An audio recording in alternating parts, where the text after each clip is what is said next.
이제 오늘 그리고 다음 한 번 더 400년 동안 구약 성경이 끝난 말라기 선지자가 400년의 활동을 마치고 그 뒤에 선지자가 나타나지를 않습니다. 그랬다가 세례 요한이 등장하지요. 이 기간 동안에 이스라엘 역사 가운데 어떤 일이 있었는지 그걸 한번 상고해 보겠습니다. 말라기서 4장 6절을 다시 한번 주목해서 보십시오. 구약 성경 제일 마지막이 이렇게 끝나고 있어요. 그가 아버지의 마음을 자녀에게로 돌이키게 하고 자녀들의 마음을 그들의 아버지에게로 돌이키게 하리라. 돌이키지 아니하면 두렵건대 내가 와서 저주로 그 땅을 칠까 하노라 하시니라. 참 유감스럽게도 구약 성경은 하나님의 경고로 끝나고 있어요. 그런데 내가 와서 저주로 그 땅을 칠까 하노라. 안 치기를 원한다. 이게 하나님의 사랑이에요. 이 경고는 하나님의 사랑이라고 그랬습니다. 이해하시겠죠? 하나님이 치겠다고 경고하는 건 칠 마음이 크다는 게 아니야. 이 경고를 듣고 돌아와라. 이걸 배경으로 하고 있다는 거예요. 성경을 볼 때 첫째는 문자적으로 봐야 됩니다. 두 번째는 하나님 아버지의 마음으로 보아야 해요. 내가 너희를 심판하리라. 그러나 그 속에 하나님의 사랑이 있을 수 있고 내가 너희에게 경고하는 것도 역시 하나님의 입장에서 마음에서 보면 주님의 사랑일 수 있다 그 말입니다. 그 사랑의 마음, 아버지의 마음으로 성경을 볼 수 있는 눈이 열려야 할 것입니다. 자, 23번째가 됐네요 벌써. 신구약 중간사 정리 한번 해보겠습니다. 구약 성경이 워낙 방대하다 그래. 3,500명이 등장인물이 등장해. 큰 인물이든 적은.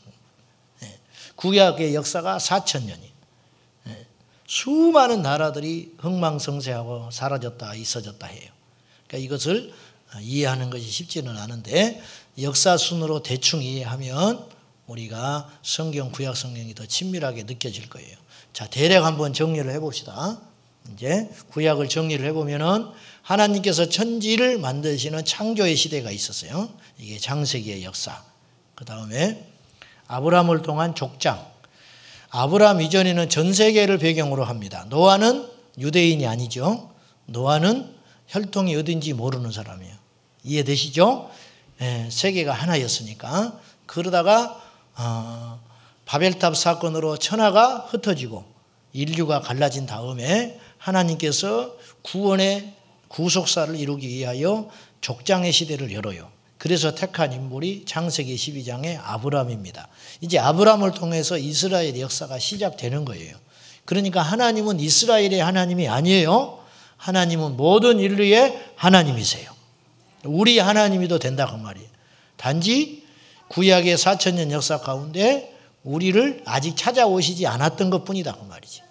그 다음에 아브라함이 원래 머물던 가나안 땅을 떠나서 죽고 그 후에 가나안 회복의 역사가 일어나요. 그게 바로 모세와 여호수아를 통한 애굽의 430년 종살이를 마감하고 이제 족장시대를 통해서 족장시대의 마지막이 요셉이죠. 요셉이 애굽에 가서 최후를 마치니까 그때 야곱의 가족들이 70명이 애굽에 내려가서 고센 땅에 거합니다. 그래서 430년이 흐르는 동안에 이스라엘의 인구가 수없이 번창해요. 그래서 애굽에서 위기를 느끼고 있던 차에 하나님께서 이스라엘 백성들의 간구를 들으시고 모세를 보내셔서 애굽에서 탈출하게 하는 거죠. 그리고는 40년 광야 생활을 걷고 여호수아를 통해서 가나안 땅에 들어가게 하셔요. 그리고 가나안 정복 전쟁을 15년 합니다. 15년 동안. 그러다가 사사 시대가 열려요. 왕이 아직 없었죠. 사사는 왕이 생기기 전에 과도기적 통치 기관들을 말하는 거예요. 그래서 사사라는 말은 우리나라 말로 재판관이라는 뜻을 갖고 있어요. 그래서 사사들이 등장을 합니다. 그 유명한 힘센 삼손, 영화 삼손과 드릴라 뭐 이런 사람들이 다 사사에 속하는 인물이에요. 마지막 사사이자 또한 왕을 만들었던 킹메이커 사무엘이 등장하기까지 사사시대가 흘러갑니다. 그랬다가 이제 사울이 이스라엘의 초대 왕으로 등극하면서 BC 1000년에 통일왕국이 완성이 돼요. 누구에 의해서? 다윗에 의해서. 다윗에 의해서 이스라엘이 통일국가가 됩니다. 이제 국가의 면모를 갖추게 되는 거예요. 떠돌이 생활을 하다가. 그래서 이제 있다가 얼마 못 가지요. 솔로몬 대에 와서 분열됩니다. 남과 북이 갈라져 가지고 남유다, 북이스라엘. 예루살렘은 어디에 있었어요? 북쪽에 있어요? 남쪽에 있어요? 남쪽에 있었어요. 예루살렘은 남쪽에. 그러니까 북쪽에는 예루살렘에 올 수가 없잖아요. 그래서 자기들의 또한 제단을 또 만들어 두 군데를. 베델과 길갈에 두 군데 만들어 놓고 하나님 앞에 예배를 드리기 시작해요. 그러니까 이제는 나라가 갈라져 놓으니까 두 곳, 정확히 따지면 세 곳에서 하나님께 분향하고 제사를 드리는 참 비극적인 일이 생긴 거죠. 그래서 이스라엘이 분열되어 있다가 마침내 북이스라엘이 722년에 아시리아 제국에 의해서 멸망해 버립니다. 722년에. 그리고는 그 뒤에 약 150여 년이 흐른 후에 586년에 남유다가 시드기야 왕을 마지막으로 멸망하고 맙니다. 이것이 이제 구약 성경의 역사. 자, 그러면 남유다가 멸망한 후에 포로로 잡혀가는 그 시점에 등장하는 인물들과 시간대를 대충 보면은 우리가 성경을 이해하는 것이 훨씬 더 쉬울 거라 생각해요. 자, 그래서 연대표를 한 번 더 정리를 해보겠습니다. 복습하는 의미로. 첫째, 포로 귀환기에 관계된 선지자들의 연대표. 다니엘이 BC 605년 바벨론의 1차 침공 때 포로로 잡혀갑니다. 이때는 남유다가 멸망한 거예요? 안 멸망한 거예요? 아직 멸망하기 전이죠. 586년에 멸망했으니까 약 20년 동안 존재합니다.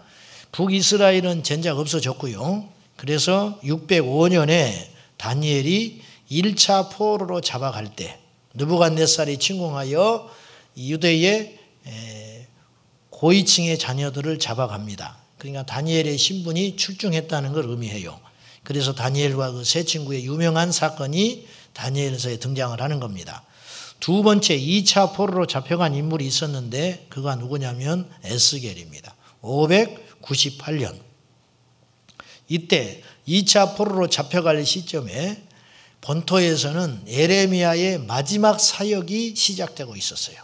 에레미야는 무엇을 외쳤냐면은 바벨론에 항복을 해라. 아시리아는 진은해야. 그러니까 바벨론에 빨리 항복하고 하나님께서 주시는 때를 기다려야 한다. 근데 그 말을 듣지 않아요. 시드기야 왕이 듣지 않았다고 그랬죠. 듣지 않은 이유가 뭐예요? 창피하다. 이게 창피해. 그럼 항복해가지고 우리가 바벨론에 포로 니느웨 같은 데로 잡혀 들어가면은 우리 먼저 잡혀 들어간 1차, 2차 포로의 백성들이 있는데 왕이 체면이 있지. 어떻게 우리가 거기에 포로로 잡혀가냐. 그러다가 결국은 완전 초토화돼 버리는 거예요. 그래서 3차 여기에 포로는 안 나와 있는데 사실은 3차 포로가 있었어요. 586년에 이제 남유다가 멸망하면서 3차 포로로 이스라엘 백성들이 잡혀가게 되는 거죠.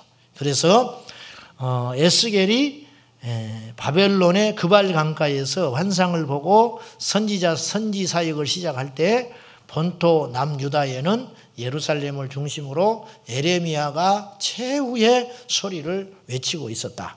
근데 그 소리를 듣지 않으니까 예가를 짓습니다. 그래서 에레미야 예가가 탄생하게 되는 거예요. 피 끓는 호소를 합니다. 안 들어요. 자, 그리고 이제 고레스 왕에 의해서 하나님께서 예레미야를 통하여 무슨 약속을 했냐면 이미 70년 포로기가 되면 너희들이 예루살렘으로 돌아오게 될 것이다. 꿈 같은 이야기예요. 꿈 같은 이야기. 도저히 있을 수 없을 것 같은 일들이 드디어 일어나기 시작합니다. 누구에 의해서? 고레스 왕에 의해서. 그 뒤에는 누가 계시는 거예요? 하나님. 인류의 역사의 주인공은 누구예요? 세계 역사와 성경의 역사는 결코 따로 움직이지 않는다. 우리가 이걸 연결해서 이해하려고 안 하니까 그렇지 세계 역사의 흐름과 성경의 역사는 절대로 따로 다른 이야기가 아니라는 거예요. 같이 굴러가고 있어요. 이해되시죠? 자, 그래서 1차 포로 귀환 때 고레스의 칙령으로 스룹바벨이라는 인물은 우리가 유명한 것 같지만 또 유명하지 않아. 왜 그러냐면 그는 문서를 안 남겼어요. 책을 안 남겨놓으니까 스룹바벨이라는 이름을 우리가 잘 모르는데, 스룹바벨은 제사장으로서 왕의 후손입니다.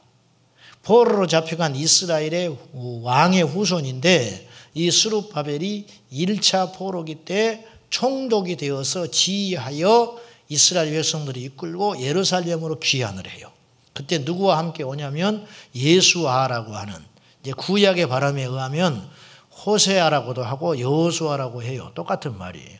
예수아, 이런 사람들과 함께 그 이제 귀환하는 명단이 에스라서의 고스라에 나와요. 이거 역사적 진실이다 그 말이에요.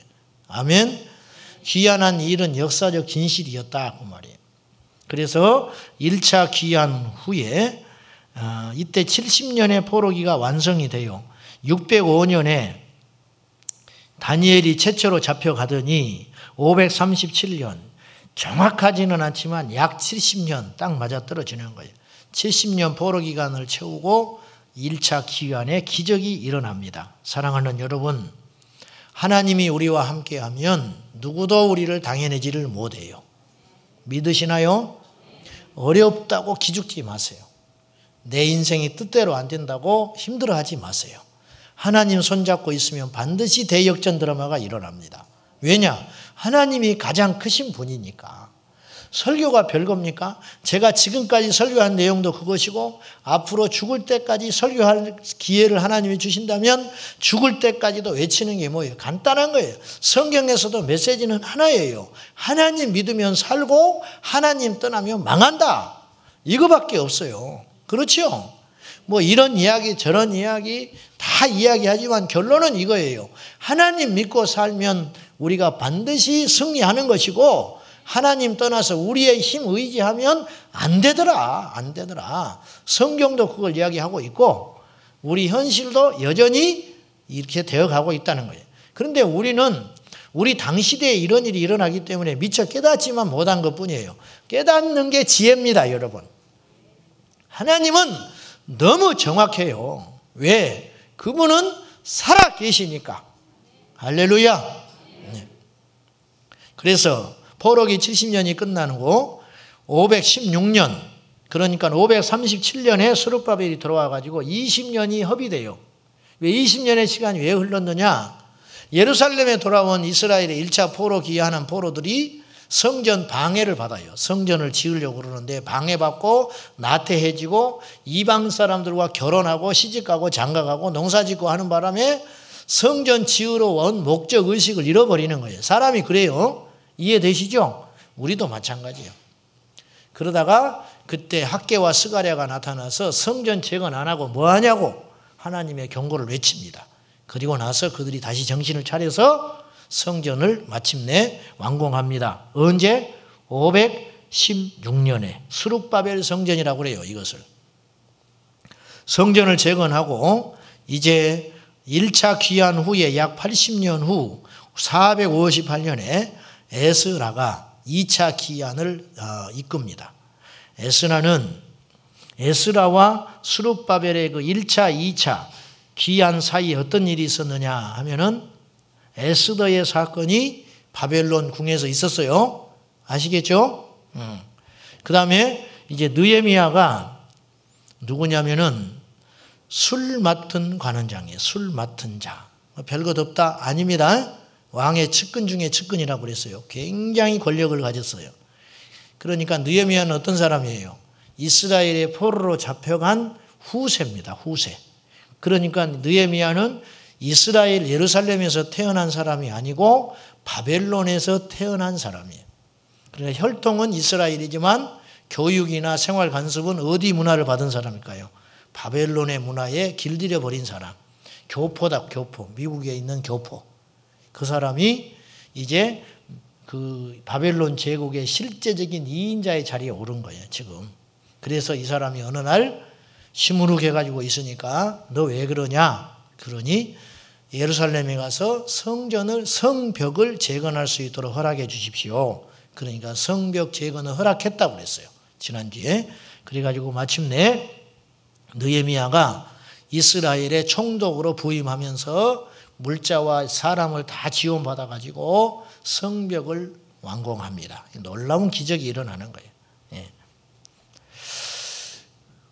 그런데 문제는 이제 보세요. 성벽도 완성이 됐어요. 성전도 완공이 되었어요. 그리고 에스라를 통하여 율법이 회복이 되었어요.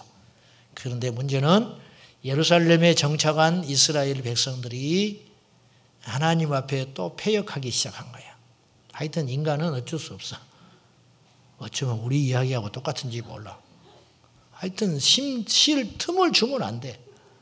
잠깐이라도 놔두면 그냥 또 가서 엉뚱한 짓 하고 있는 거예요. 네. 이스라엘이 그렇다니까요. 우리도 그렇죠. 네. 여러분은 뭐 워낙 믿음이 좋으셔서 안 그러겠지만은 저는 그렇게 되더라고. 흐트러져. 자꾸 흐트러져. 네. 흐트러져. 그러니까 말라기가 나타나서 경고하는 거예요. 경고. 말라기서에는 11조에 대한 이야기가 나오고 하나님의 심판에 대한 이야기가 나와. 이게 뭐냐? 이스라엘 백성들이 하나님께 할 의무를 안 하고 있다는 뜻이. 그게 하나님이 경고하는 거예요. 경고. 말라기는 느헤미야가 페르시아로 돌아갑니다. 다시 돌아간 후에 타락한 유대인들을 향한 마지막 호소. 네, 이거예요. 그리고 이제 신구약 중간사에 이 스룹바벨이 만들어 놓던 이스라엘 예루살렘 성전이 또 무너져 버립니다. 이런 일들이 앞으로 펼쳐져요. 말라기를 잠깐 개요를 살펴봅시다. 말라기는 4장까지 있고요. 말라기는 이스라엘 선지자 중에 마지막 최후의 선지자. 자, 1장 1절부터 5절까지는 하나님과 이스라엘의 슬픈 대화를 이야기하고 있어요. 그 다음에 두 번째 구조는 제사장들과 백성의 범죄가 말라기서 1장 6절부터 3장까지 나옵니다. 제사장들이 가정이 파괴가 되고 패역하고 이런 정도까지 갔으니까 할 말이 없어. 성전이 있으니까 제사장들이 다시 태어난 거예요. 나타났는데 이들이 백성들의 모범이 되지를 못하고 지도자들이 타락하고 이런 어두운 시대에 대하여 말라기가 경고하는 거예요. 그런데 하나님은 침묵합니다. 이때부터 하나님은 긴 침묵에 들어가요. 몇 년 동안? 400년. 애굽에서 종살이 할 때 400년 침묵하셨거든요. 그런데 말라기 선지자를 채우러 선지자가 나타나질 않아. 그런데 3절, 5절에 보면은 말라기가 무슨 예언을 하냐면 내가 선지자 엘리야를 너희에게 보내리니 그랬죠. 그러니까 예수님이 오셨을 때 유대인들이 엘리와 엘리야입니까? 그렇게 물어보는 거예요. 에? 엘리야냐? 그걸 이 약속을 붙잡고 물어보고 있는 거예요. 예, 상징적인 표현이죠. 엘리야가 왜 다시 온다고 이스라엘 사람들이 믿었냐면 구약의 죽음을 보지 않고 하나님께로 간 인물이 두 명이 있어요. 누구죠? 에녹과 엘리야. 그래서 엘리야가 죽지 않고 갔기 때문에 불병거 타고 올라갔잖아요. 그렇기 때문에 엘리야가 죽지 않고 올라갔으니까 다시 올 걸로 논리적으로 믿고 있었다 그 말이에요. 자, 주님 재림하실 때 같이 오실지도 몰라. 엘리야 데리고 옆에 뒤에 달고 에녹 좌우에 달고 데려오실지도 몰라. 그건 모르는 일이에요. 우리 청년들이 전에 그 밴드라고 하는 이렇게 클럽이 있는데 거기다가 몇 가지 질문을 했더라고요. 천국 가면 우리의 모습이 어떻게 변합니까? 안 변하면 끔찍하다는 거죠. 이대로 산다는 것은. 천국 가서 우리 청년들이 이런 얼굴을 가지고는 도저히 천국에서 살 수가 없다. 그러니까 천국에 가면 변합니까? 뭐 그런 거. 뭐 옷은 어떻게 입습니까? 또 먹는 걸 뭘 먹습니까? 이런 걸 질문을 해놨어요. 그래서 자기들끼리 난리가 났어. 뭐 천국 가면 이럴 거야 저럴 거야 막 혼자 막 엉뚱하게 막 온갖 소리를 다 해놨어. 그래서 천국에 가면 어떻게 될까? 천국에 가면 가장 아름다운 모습으로 변할 것이다. 가장 아름다운 모습. 내가 가질 수 있는 최고의 아름다운 모습. 그리고 가장 맛있는 걸 먹게 될 것이다. 걱정하지 말아라. 이제 그랬어요. 자, 이제 당시에 유대 사회가 어떤 배경이 있는지 이제 말라기 선지자가 죽고 하나님의 침묵은 계속되고 이스라엘은 타락하고 이 상황이 지금 어떤 상황인지 한번 봅시다. 당시의 유대 배경, 이스라엘은 국가의 형태는 갖추지 못했어요. 이스라엘에 왕이 없죠. 왕을 허락하겠어요? 바벨론이 속국으로 삼고 있는데 독립을 하지는 못했어요. 아시겠죠? 독립은 하지 못했어요. 그러나 에스라, 느헤미야의 지도 아래 재건 공동체를 형성했다. 무슨 말이냐면 영적으로는 회복을 했어요. 율법이 있었고 성전이 있었고 성벽을 둘러쌌기 때문에 이스라엘 사람들이 신앙은 독립을 했다고 말해요. 신앙 독립. 당시 유대 사회의 구성원은 그 당시 예루살렘을 거점으로 살고 있었던 유대 사회의 구성원들은 자, 한번 상상해 보면 간단해요. 포로에서 1차, 2차, 3차에 걸쳐서 돌아온 포로민들이 있죠. 돌아와서 후손을 계속 낳았을 거 아닙니까? 그들이 있었고요. 그 다음에 거기에 바벨론이 이주 정책을 폈다고 그랬어요. 예루살렘에다가 옛 영토에다가 이방 사람들을 강제 이주시켜가지고 피를 섞어버렸다고 그랬죠. 거기서 태어난 혼혈 사람들이 있었어요. 이 사람들이 또 한 부류를 차지하고 있었어요. 이들이 누구예요? 사마리아인. 아시겠죠? 그래서 유대인들은 사마리아 사람들을 개취급했어요. 혈통이 섞어가지고 유대 사람들이 아니다. 그래서 사마리아 땅 자체를 가지를 않아 버렸어. 그래서 그선 사람들이 지금 예루살렘을 중심으로 한 축이 있었고요. 그리고 이 무렵 유대인들은 바벨론의 옛 영토 메소포타미아를 중심으로 한 바벨론에서 포로로 잡혀갔는데 다 돌아오진 않았지요. 이해되시죠? 포로로 갔는데 다 돌아오진 않았어. 거기에 남아있는 유대인들이 있어요. 그러나 혈통은 섞이지 않았어요. 이스라엘 사람들은요, 무서우리만큼 혈통을 지킵니다. 그래서 이스라엘이 2000년 동안 나라 없이 떠돌아다녔지만 혈통이 섞이지 않았어요. 지금 유대인들은 그래서 피가 섞이지 않는 유대인들인 거예요. 왜 섞이지 않았느냐? 하나님의 율법 때문에 그래요. 이방인과 결혼하지 말라. 그리고 혈통을 섞이지 않아야 누가 온다고요? 메시아가 온다고 믿고 있어요. 오신 예수는 메시아로 인정하지 않아요, 그들이. 그래서 유대인들은 신약 성경이 없습니다. 유대인들은 지금도 메시아를 기다리고 있어요. 이해되시죠? 그래서 우리가 예수 믿는 거 이해 못해요. 왜 선지자를 예수 믿냐고 말이에요. 왜 선지자를 신으로 취급하냐 그래요. 모르는 거예요, 지금 그들이. 그랬고 애굽이나 여타 지역으로 흩어진 유대인들이 있었어요. 핍박을 피해서. 그리고 나라가 없어져 버리니까 우리나라도 옛날에 일본의 압제를 받아가지고 나라를 잃어버리니까 만주, 중국으로 어디 미국으로 다른 데로 나가버렸잖아요. 그렇듯이 그래서 전 세계에 유대인들이 흩어지기 시작해요. 이들을 뭐라고 하냐면 디아스포라라고 합니다. 그러다가 1948년에 이스라엘이 나라를 다시 회복해요. 기적이 일어난 거예요. 유대인들이 얼마나 강인하고 무서운 민족인지 알겠죠. 못 이깁니다. 유대인들을 이길 사람은 없어. 세계 금융의 부의 70%를 쥐고 있는 사람이 유대인들이에요. 유대인들. 이길 수가 없어요. 자, 두 번째, 페르시아 제국 BC 539년에서 333년 페르시아 제국을 한번 살펴볼 필요가 있습니다. 페르시아는 바벨론이 아니고 페르시아네요. 제가 계속 이상한 소리 했네. 고레스는 바사국 제국의 왕이에요. 왜 또 가만히 앉아 있었을까? 뭐 방귀 낀 놈이 썩낸다고? 지가 틀리게 이야기해놓고 말 안 하냐고 가만히. 학교 다닐 때 그런 선생님들이 있어요. 괜히 칠판에다가 혼자 써놓고 계속 엉뚱한 소리 하다가 왜 가만히 있었냐고 막 버럭 화내는 사람이 있어. 내가 그 짝이 됐네요. 바벨론은 100년도 안 가서 멸망해버렸어요. 아시리아 바벨론. 그 다음에 거대한 제국이 나타났죠. 바사국. 역사에는 페르시아라고 합니다. 페르시아 제국이 그러니까 고레스는 바사국 왕이에요. 바벨론 제국의 왕이 아니고요. 이해되시죠? 이해 안 해도 괜찮아. 다음에 또 하면 되니까. 539년에서 333년까지 페르시아 제국이 약 200년 동안 존재합니다. 바벨론은 100년, 애굽은 더 많이 존재했고요. 고레스, 역사에는 키루스 2세라고 합니다. 고레스 왕, 제국의 창건자. 메대국에서 시작한 작은 나라를 거대한 세계 제국으로 만든 위대한 왕이 고레스입니다. 피정복민들에게 유화 정책을 시행했습니다. 그래서 나라가 오래 갔어요. 나라가 다리오 1세, 역사적으로는 다레이오스라고 한답니다. 페르시아의 전성기를 이룹니다. 다리오 왕. 다니엘이 다리오 왕과 관계가 있는 인물이죠. 사자굴에 던져졌을 때 다리오 왕이 통곡하고 다니엘을 염려했던 사람이 다리오 왕이잖아요. 그렇죠?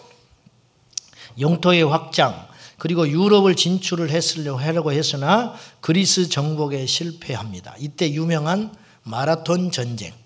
여기서 이제 42.195. 왔노라, 보았노라, 이겼노라. 이제 이것이 그 유명한 마라톤 전쟁. 그래서 페르시아 제국, 지금으로 하면 이란, 이라크라고 그랬어요. 굉장히 무서운 민족이에요. 그러니까 그 사람들이 호전적인 민족인 것을 알 수 있어요. 그래서 이 페르시아 사람들이 그리스를 침공을 했는데 못 이겨요. 결국은 패배합니다. 그 이후에 에스더의 남편인 아하수에르 왕, 역사에는 크세르크세스, 영화 300에 나오는 그 사람, 영화 보셨어요? 그래서 스파르타 제국과 스파르타와 전쟁을 해가지고 패배한, 결국은 이기지 못해. 그래서 그리스를 넘지 못합니다. 역시 이 아하수에르 왕도 유럽 정복에 실패합니다. 그리고는 다리오 3세 때 알렉산더가 이 페르시아 제국을 멸망시켜 버립니다. 그 전쟁을 이수스 전투라고 해요. 제가 어릴 때 제일 존경했던 인물은 알렉산더예요. 프루타르크 영웅전이라는 책을 몇 번을 제가 읽고 알렉산더에 완전히 빠져버렸어요. 제가 알렉산더, 데모크리스토스, 그때 시저를 케사르라고 그래요. 케사르, 그 발음으로, 영어로는 시저라고 하고, 그 다음에 브루투스, 케사르의 양자였던 브루투스. 그래서 유명한 이야기가 나오죠. 브루투스에 암살당하여 이제 시저가 황제가 되려고 하거든요. 근데 그때 당시 로마는 공화정이었어요. 공화정치. 의회에 의해서 이끌어가는 민주 정치를 꿈꾸고 있었는데 이 케사르 시저가 황제가 되고 싶어 해요. 그러니까 그걸 알고 브루투스가 칼로 암살을 해버린다고요. 그래서 가슴에다가 칼을 꽂을 때 그 손을 잡고 시저가 이렇게 말을 하죠. 브루투스, 너 맞아. 너까지 돌아서서 나를 죽일 수 있느냐. 이제 마지막 그 말을 남기고 죽어버려요. 그냥 한니발 장군, 로마와 싸웠던 카니발이라고도 하고 한니발 장군. 그래가지고 한니발이 그 코끼리 부대를 앞세워가지고 그 로마와 대항하고 그런 일들이. 그 어릴 때 그 책을 너무 재미있게 여러 번 봐가지고 내 마음의 영웅은 알렉산더였어요. 그래가지고 필립 왕의 아들, 필립 2세의 아들이었던 알렉산더. 근데 이 알렉산더가 페르시아를 멸망시켜버립니다. 단번에 멸망시켜버려요. 그리스는 원래 도시국가였습니다. 그리스는 오늘날처럼 한 나라가 아니고요. 아테네, 그 다음에 카르타고, 그 다음에 스파르타, 뭐 이런 여러 도시국가로 형성이 돼 있었는데 아이러니하게도 페르시아 제국과 맞서서 전쟁을 하면서 그리스가 나라로 진영을 갖춰요. 그래가지고 페르시아와 전쟁을 해서 이기게 됩니다. 이 힘을 바탕으로 그리스는 서양 문명의 근간이 됩니다. 그래서 예수님 당시에 세계 공용어가 지금 영어이듯이 헬라어가 세계 공용어였어요. 자, 그리스가 인류 역사에 이제 꼭 공원이라고 하기는 그렇고 정신적으로 문화유산을 남겼는데 그게 뭐냐면 철학입니다. 철학. 그래서 그 역사적으로 보면 소크라테스, 아리스토텔레스, 플라톤 이 사람들이 어느 때 활동을 했냐면 이스라엘 백성들이 포로로 귀환할 때 이 그리스에서는 그 철학자들이 활동을 하고 있었어요. 아시겠죠? 그 시대가. 그래가지고 알렉산더의 정신적 스승이 누굽니까? 아리스토텔레스. 필립 왕이 무서운 사람이죠. 그 아버지가 자기 아들의 가정교사로 아리스토텔레스를 붙여줬어요. 그래가지고 알렉산더는 어릴 때부터 그리스 문화의 숭배자가 됩니다. 그리스 문화의 영향을 받아가지고 자기의 피는 그리스가 아닌데 마케도니아 사람인데 마게도니아가 성경에 나와요. 아시죠? 언제 나옵니까? 사도행전에 보면 사도 바울이 유럽으로 가지 않고 아시아로 가려고 했는데 환상을 봅니다. 성령이 막았고요. 두 번째는 마게도니아 사람들이 와서 우리를 도우라고 손짓을 하는 환상을 봐요. 그래서 사도 바울이 이 마게도니아로 방향을 튼다고요.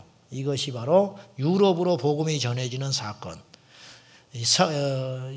인류 학자들은 말하기를 그때 타고 간 이 사도 바울이 타고 간 범선은 세계 역사를 타고 간 범선이다. 그렇게 이야기해요. 왜냐하면 바울이 마게도냐로 가서 유럽의 복음을 전하지 않았으면, 그리고 바울이 죽을 때까지 가려고 했던 곳이 어디냐면 스페인이었어요. 근데 못 가고 죽어요. 로마에서 죽고 마는데, 아무튼 바울이 유럽을 품고 복음을 전하는데, 만약에 바울이 유럽으로 가지 않고 몽골을 통해서 요즘으로 말하면 비단길이죠. 비단길은 나중에 발견됐겠지만은 중국의 복음을 전했다면 세계 역사가 달라졌을 것이다.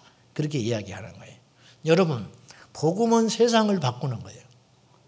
바이킹 민족, 그 미개한 덴마크, 스웨덴 이런 사람들이 오늘날 세계 인류 국가가 된 것은 곧 복음 때문에 그런 거예요. 복음. 아시겠죠? 그 사람들은 완전히 미개한 해적이었어요. 해적. 그런데 그들이 복음을 받아들이고 세상에 지금 이렇게 바뀌어버린 거예요. 우리나라도 복음이 들어와서 바뀐 거예요. 사실은. 예수 그리스도의 복음이 들어왔어. 나라는 잃어버렸고 백성들은 제각기 절망에 빠져 있을 때 선교사들이 들어와서 학교를 세우고 병원을 세우고 정신을 개조해가지고 3대가 흐르니까 1970년에 우리나라가 부흥되기 시작한 거예요. 복음은 우리를 살립니다. 아멘이시죠? 그건 역사가 이야기해 주는 거예요. 세계 지도를 딱 펴놓고 봐봐요. 제 말이 거짓말인가. 인류 국가는 기독교 국가입니다. 세계 지도를 펴고 보라고. 2등 국가는 가톨릭 국가입니다. 3등 국가가 불교. 제일 미천하고 제일 후진국이 이슬람 국가입니다. 보시라고, 성경. 그 지도를 보고 보시라고. 네. 마지막 헬라 제국이 탄생하는데요. 헬라 제국의 완성자가 누구냐면 알렉산더 대왕입니다. 마케도니아 BC 359년부터 323년까지 알렉산더가 이제 통치하던 시대를 말하는데, 원래 마케도니아는 변방의 작은 국가였어요. 작은 나라였는데 필립이라고 하는 왕이, 알렉산더 아버지가 굉장한 리더십을 발휘해가지고 국가를 힘있게 만들고 죽어요. 그러자 알렉산더가 갑자기, 그의 아버지가 갑자기 죽고 나니까 20살에 왕으로 이어서 됐는데, 이 알렉산더가 아버지보다 훨씬 똑똑했어요. 그래가지고 마게도냐를 세계 제국을 만듭니다. 만약에요, 이게 역사는 가정이 없다고 하지만은 알렉산더가 20년만 더 살았다면 세계 역사가 어떻게 바뀌었을지 몰라, 사실은. 왜냐하면 그가 죽을 때 이미 세계 3분의 1을 집어삼켰거든요. 그러니까 20년이 더 살았다면 어떤 일이 벌어졌을지 몰라. 이건 이제 가정인데, 하나님이 이제 죽고 사는 것도 다 처리하셨겠지만은, 필립 2세의 등장으로 마게도냐는 국가의 기반을 갖추게 됩니다. 그 뒤를 이어서 알렉산더는 20살에 왕으로 즉위하여 아리스토텔레스의 교육을 받은 알렉산더는 헬라 문화의 신봉자가 됩니다. 그래서 그리스 문화를 전파하는 문화 선교사가 돼요. 그래서 가는 곳마다 힘으로 억압하지 않고 그들의 문화를 존중해 주면서 헬라 철학과 문화를 전파하기 시작해요.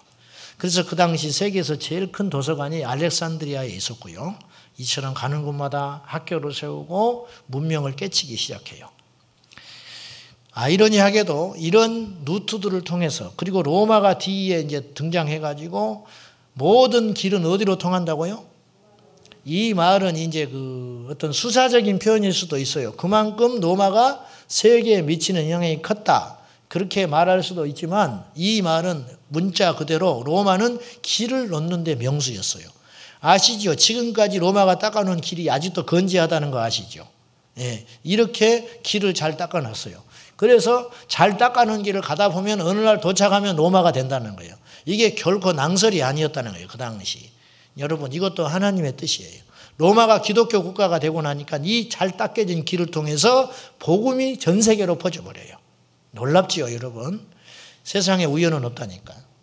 세상에. 그래서 소아시아 남부, 서부 그리고 페르시아까지 정복하고 이집트와 인도의 인더스 강까지 진격했다가 군사들이 너무 지쳐가지고 집을 떠나온 지 약 15년이 돼요. 여러분 생각해봐요. 15년 동안 전쟁만 한다고 생각해봐. 20살에 나갔는데 35살이 돼버렸어. 장가도 못 가고. 그러니 집에 안 가고 싶겠어요? 그 사기가 쭉 떨어져 버려요. 그래서 알렉산더가 짐을 챙겨가지고 다시 돌아가자 그러면 돌아오는 중에 열병 걸려서 죽어버려요. 알렉산더가. 참 아까운 놈이 죽었어. 우리하고 아무 상관이 없지만은 그러니까 영웅이 죽어버린 거야. 그래가지고는 그가 죽고 난 다음에 이제 제국이 그의 부하들에 의해서 싹 분리가 돼버려요. 너무 크니까.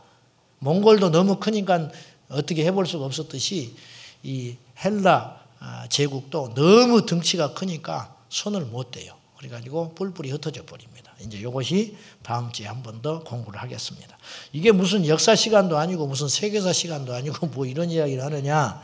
요 배경을 알아야 성경이 이해가 되는 거예요. 말라기 선지자가 끝난 후에 세례요한이 나타날 400년 동안에 세계 역사는 이런 일이 있었는데 이 일들이 결코 성경과 무관하지 않다 그 말이에요. 예루살렘에 어떤 일이 이것이 영향이 미치는지 이제 다음 주에 한 번 더 정리를 해보도록 하겠습니다. 그 배경을 바탕으로 신약 성경을 넘어가면 훨씬 더 이해하기가 쉬울 거라 생각합니다. 제가 여러분에게 누차 강조하는 것은 무엇이냐면 성경은 사실적인 책이라는 거예요. 아시겠죠, 여러분? 성경은 허구의 이야기가 아니다는 거예요. 성경은 사실적 역사책이다. 그래서 역대기 상하를 에스라가 편집을 해가지고 이스라엘의 역사를 다 정리를 했어요. 이제 후대에 이것을 주려고. 놀라운 일이죠. 이게 다 하나님이 하시는 일입니다. 예. 하나님은 살아 계셔요. 여러분 진화론 신봉자 있습니까? 이곳에 혹시? 없죠. 인간의 진화는 허구입니다. 절대 허구예요. 있을 수 없어요. 하나님이 만드셨습니다. 진화론은 그럴듯하지요. 물고기가 사람이 되었다. 안 됩니다. 물고기는 물고기. 과학에 있어서 증명되지 않는 과학은 가짜입니다. 그런데 진화론은 사실 증명할 자료가 없어요. 증명할 수 있다는 게 뭐냐면 기형적인 두개골 뼈밖에 없는 거예요. 중간 다리가 없어요. 원숭이가 사람이 됐다? 그럼 원숭이는 없어져야 돼요. 상식적으로. 근데 원숭이 있잖아요. 우리 인간이 어디서 왔냐면 다 우리가 배웠어요. 생물 시간에. 바다에서 올라왔다는 거예요. 바다에서. 그래가지고 원래 지느러미였는데 이게 손이 지느러미였는데 자꾸 육지에 올라오려고 하다 보니까 이게 어느 날 다리가 됐어. 아니 이게 진화론 이야기하는 거라니까 내 말이 아니고 웃지요? 근데 지느러미가 자꾸 육지를 동경하다 보니까 이게 어느 날 다리가 됐어요. 근데 그 시간이 수억 년이 걸렸어. 이게 문제라는 거예요. 수억 년이 걸렸다고 하니까 이해를 해버리는 거예요. 믿어버리는 거예요. 그래가지고 올라와서 살다 보니까 아가미가 필요 없어요. 이제 아가미가 뭘로 가야 돼? 허파가 돼야 돼. 허파. 아가미가 허파되는데 또 수많은 시간이 흘렀어. 그러면 물속에 있는 물고기는 없어져야 한다니까요. 왜 그놈들만 올라와? 다 올라와야지. 이상하지요? 그러니까 이건 허구예요. 허구. 그래서 진화론 신봉자들한테 인터뷰를 했어요. 창조론자들이. 뭐라고 인터뷰를 했냐면 그러면 당신은 진화론을 숭배하는데 이 종에서 종이라고 합니다. 생물에서 이 종에서 이 종으로 바뀌었다고 하는 것인데 그거에 대한 실체적인 증거를 보여주라고 그래요. 믿는 자가. 그러니까 말을 못 해버려요. 말을 못 해. 무슨 말이냐면 원숭이가 사람 됐다? 그러면 좋다. 그거 외에 종에서 이종으로 진화했다고 한다는데 실제적으로 변했다는 증거를 보여달라. 그러니까 가만히 있어요. 그건 내가 생각 안 해봤다고 그래. 그거는. 그런데 자기는 진화론을 믿는데 그러니까 이 사람이 또 물어. 진화론을 믿는다고 그랬죠? 믿는다. 그러면 그건 종교다. 과학이 아니고. 당신은 진화론을 믿는 거 아니냐. 진화론을 증명을 못하는 거 아니냐. 그렇네요. 그래. 그때서야. 자기가 믿는 거예요. 그리고 왜 그걸 믿느냐 물어봤더니 이렇게 이야기해. 학창시절에 그렇게 배워서 자기도 그렇게 알고 있다. 그렇게 이야기해. 말도 안 되는 거죠. 속지 마세요. 이 세상은 하나님이 창조하셨어요. 아멘. 하나님이 창조하셨고요. 앞으로 역사의 주인이신 하나님이 이 땅을 심판하러 오실 겁니다. 대비하시고 준비하시고 믿음의 경주를 쉼없이 하는 저와 여러분 되시기를 주님의 이름으로 축원합니다. 기도하겠습니다. 하나님.